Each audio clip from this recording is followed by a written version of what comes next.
बच्चों क्वेश्चन है √11 minus √7 √11 plus √7 को सरल कीजिए।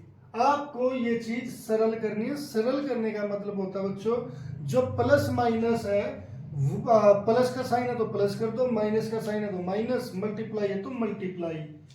तो बच्चों पहले अगर इस ब्रैकेट को देखते हैं तो इस ब्रैकेट में क्या है, √11 माइनस √7, यानी कि हमें ये घटाने हैं। मगर ये तब घट सकते हैं जब √11 और √11 हो।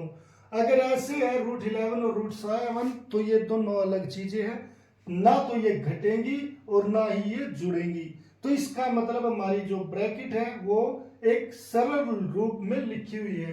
तो इसीलिए बच्चों आप पहले इस चीज को √11 माइनस √7 और √11 प्लस √7 इसको आप इसी वे में लिख दो बिल्कुल।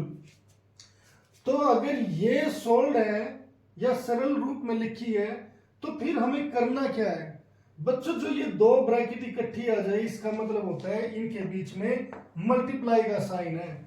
तो यानी कि आपको इस ब्रैकेट को इस ब्रैकेट के साथ गुणा करना है। अब ये गुणा कैसे करेंगे बच्चों, यहां पर जो ये √11 है इसकी गुणा आपको इस पूरी ब्रैकेट के साथ और फिर माइनस √7 की गुणा इस पूरी ब्रैकेट के साथ करनी होगी। ये है पूरी ब्रैकेट, इस पूरी ब्रैकेट के साथ।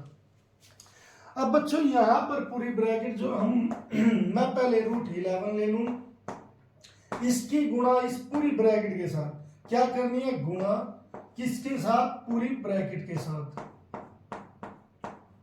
यहां पर मैंने पूरी ब्रैकेट के साथ गुणा कर दी और फिर इसके बाद माइनस √7, इस माइनस √7 की गुणा इस पूरी ब्रैकेट के साथ,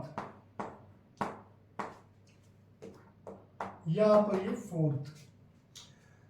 अब बच्चों यहां पर जो √11 है इसकी गुणा इसके √11 के साथ पहले, फिर इस नंबर के साथ, ऐसे √7 की गुणा इस √11 के साथ, फिर इस √7 के साथ।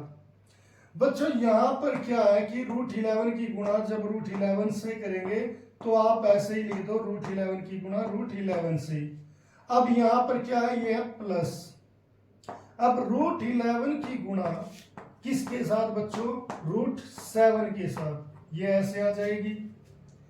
अब बच्चों यहां पर ये पूरी ब्रैकेट हो गई। अब हम इसको देखेंगे, मगर इसमें से बच्चों क्या है कि यहां पर जो माइनस है इसकी वजह से जो ब्रैकेट में माइनस है, वो साइन है, ब्रैकेट में ये प्लस का साइन है, ये भी प्लस का साइन है, दोनों प्लस के हैं।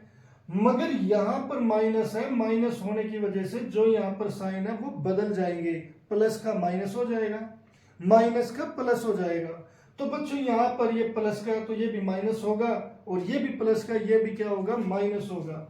तो बच्चों यहां पर पहले आप माइनस लगाओ, इस √7 की मल्टीप्लाई √11 के साथ और फिर यहां पर भी क्या होगा, माइनस √7 की मल्टीप्लाई √7 के साथ। तो बच्चों यहां पर आपने इस ब्रैकेट को ओपन कर दिया पूरा इन दोनों को। अब यहां पर क्या करेंगे, जो मल्टीप्लाई वाले हैं बच्चों के साथ नीचे अंडरलाइन कर देंगे ताकि ये चीजें अलग दिखे। यहां पर आपके पास 4 टर्म्स हैं। अब बच्चों √11 अगर सेम चीज होती है, अगर जैसे बच्चों यहां पर √11 इंटू √11 है तो इसका मतलब है ये सेम चीज है। तो आप जब करोगे अंदर मल्टीप्लाई तो 11 इंटू 11 होगा। तो फिर 2 बार कोई चीज मल्टीप्लाई हो तो उसका मतलब क्या होता है, स्केयर। तो इस स्केयर से ये रूट हट जाएगा तो यहां पर क्या रह जाएगा, केवल 11। तो इसीलिए बच्चों इसका आंसर क्या आएगा, 11। मगर बच्चों यहां पर ये प्लस का है, यहां पर 11 और 7 है, दोनों चीजें अलग अलग है, अलग अलग है। तो जैसे यहां पर गुणा हुई थी तो यहां पर क्या जाएगा, 11 गुणा 7, तो वो क्या हो जाएगा 77, 11 से 77 ऐसे मल्टीप्लाई हो गया बच्चों। फिर यहां पर माइनस है, यहां पर 7 गुणा 11, ये क्या हो जाएगा बच्चों, 7 की 11 से 7 वो 11 11 से 77। अब बच्चों यहाँ पर फिर माइनस, फिर ये √7 की √7 की, इसी तरीके से यहाँ पर क्या आ जाएगा आंसर 7। अब बच्चों ये एक पूर्णांक है, ये भी एक पूर्णांक है, पूर्णांक पूर्णांक में जुड़ेंगे, अपरिमेय संख्या ये अपरिमेय संख्याओं में जुड़ेगी अगर जुड़ने लायक होगी तो। अब बच्चों यहाँ पर पूर्णांक इसके आगे कोई साइन नहीं है तो ये प्लस का, आप यहाँ पर देख पा रहे हो ये है -7। तो जब साइन अलग अलग होते, ये प्लस का ये माइनस का, तो बच्चों जब साइन अपोजिट होते तो चीजें घट जाती है। तो 11 में से 7 गए, कितने रह गए 4 रह गए। और बच्चों साइन किसका होगा, जिसका बड़ा साइन है। यहाँ पर -7 है, यहाँ पर 11 प्लस का है, तो प्लस का साइन बड़ा, तो यहाँ पर क्या आएगा प्लस। अब बच्चों यहाँ पर √77, यहाँ पर √77, तो ये दोनों एक जैसे हैं तो ये जुड़ भी सकते हैं और घट भी सकते हैं, मगर कितने हैं यहाँ पर कुछ नहीं लिखा, तो इसका मतलब 1 है और इसका मतलब भी 1 है। तो 1 और 1 चाहे तो जुड़ेंगे या घटेंगे। वो कैसे बच्चों, यहाँ पर प्लस का साइन है, यहाँ पर माइनस, अगर अपोजिट साइन हो तो घट जाते हैं। एक से, अगर मान लो मैं इसे सेब कहता हूं तो ये भी सेब है, तो यह है 1 सेब और ये भी 1 सेब। अब 1 सेब में से 1 सेब चली गई, कितनी रह गई 0 सेब, तो इसीलिए ये आपस में कैंसिल हो जाएंगे बच्चों, कट जाएंगे। तो आंसर क्या आ गया बच्चों यहाँ पर प्लस का 4।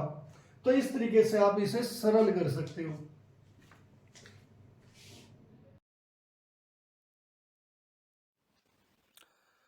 उम्मीद है बच्चों ये लेक्चर आपको पसंद आया होगा, और अगर आपको ये लेक्चर पसंद आया है तो इसे लाइक और शेयर जरूर करें और चैनल को सब्सक्राइब करना ना भूलें।